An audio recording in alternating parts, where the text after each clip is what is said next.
Well, UNC and Duke won't have to travel far for the NCAA tournaments. They'll both play about 4 hours southwest in Greenville, South Carolina. But the games were supposed to be much closer in Greensboro. That was before the NCAA pulled the games over House Bill 2.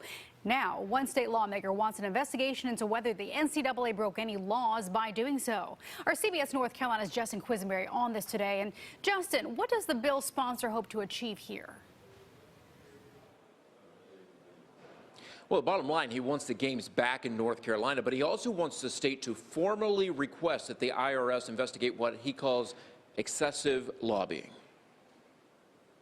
This is part of our tradition. Republican State Representative Mark Brody wants the ACC and NCAA in the Tar Heel state, but he says the organizations have stepped out of bounds by speaking against House Bill 2 and removing games. North Carolina General Assembly did not pick this fight.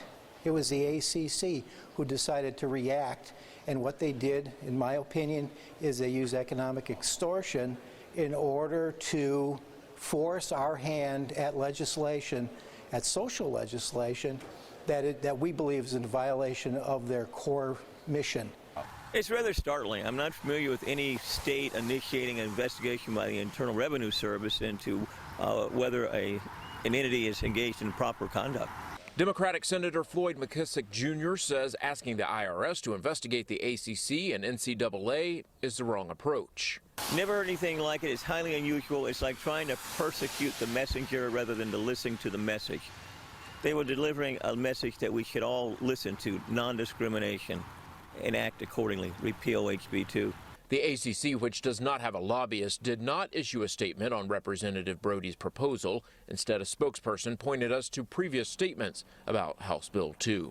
The NCAA did not respond to our request for comment.